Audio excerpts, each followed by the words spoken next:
Fellow history buffs, what if the Great Sphinx was already ancient history when the first pharaohs were still wearing, well, basic loincloths?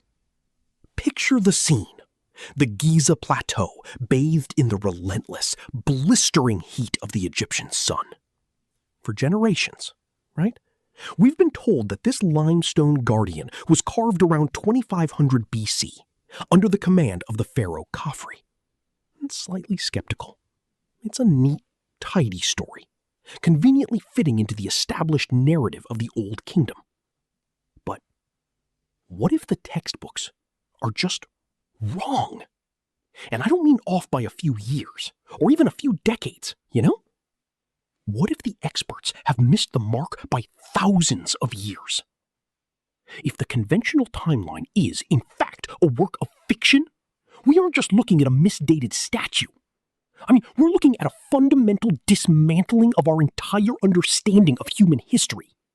We're talking about a civilization, sophisticated, organized, and capable of monumental engineering, that existed long before the dawn of the empires we were taught to worship back in grade school. Why does this silent, stone sentinel hold such power over our modern imagination? Because if the Sphinx proves to be far older than the pharaohs, then the story of human progress is not a straight line upward from primitive hunter-gatherers to the masters of stone. Instead, it becomes a cyclical tale of rise and fall. Intriguingly leaning in.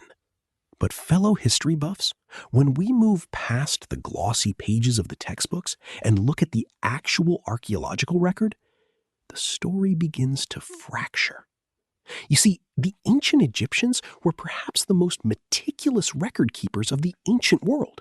They carved their names, their lineage, and their achievements into almost every stone they touched, quietly emphasizing the mystery. Yet, in the case of the Sphinx, there is a haunting silence. There is absolutely zero contemporary inscription, not a single line of hieroglyphs from the 4th dynasty that explicitly links Pharaoh Khafre to the construction of this monument. Solemnly, we are told he built it, but the Sphinx itself never says his name.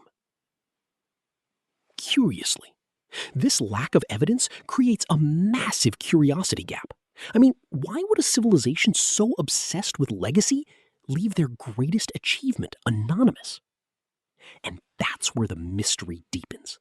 While the Egyptologists focus on the nearby tombs, geologists have been looking at something else entirely: the very walls of the Sphinx enclosure.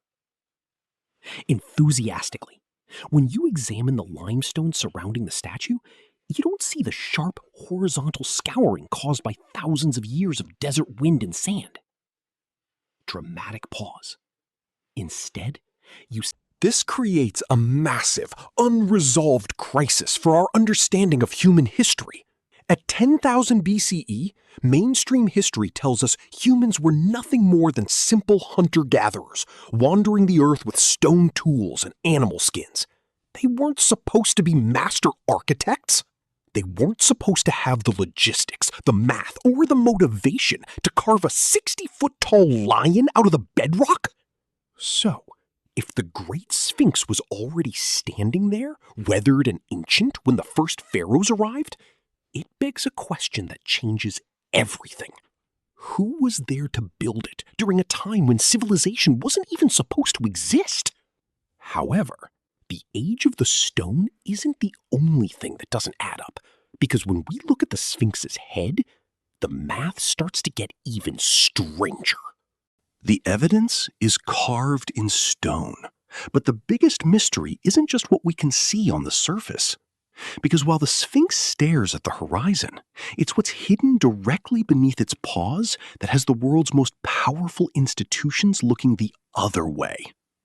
However, when a team of researchers finally brought ground-penetrating radar to the Giza Plateau, they found something that wasn't supposed to exist. Fellow history buffs, deep beneath those massive stone paws, the radar didn't just find empty space, you know? It found an echo of a forgotten world. A chamber, a library perhaps, Or a time capsule from an age the ancient Egyptians themselves called Zep Tepi, the first time. To the pharaohs, Zep Tepi wasn't just a myth, it was their history. They spoke of a golden age when the gods walked among men and the stars aligned in a way they wouldn't again for thousands of years. If the geological weathering on the Sphinx's body truly points to the end of the last ice age, then we aren't looking at a 4th dynasty monument. We are looking at a legacy from a civilization that survived a global cataclysm, the Great Flood that reset the clock for humanity. This is the ultimate payoff of the Sphinx mystery. It isn't just a statue, it's a geological clock. Its very skin etched by rains that stopped falling on the Giza Plateau 10 millennia ago. It stands as a silent sentinel, guarding the truth about a forgotten chapter of our species. I mean, if the timeline is wrong here, the entire map of human history needs to be torn up and rewritten. It means we aren't the first modern society to reach the pinnacle of knowledge. We are simply the latest to try and remember what was lost. We are living among the ruins of giants, fellow history buffs. And as we peel back the layers of sand and academic dogma, the truth becomes impossible to ignore.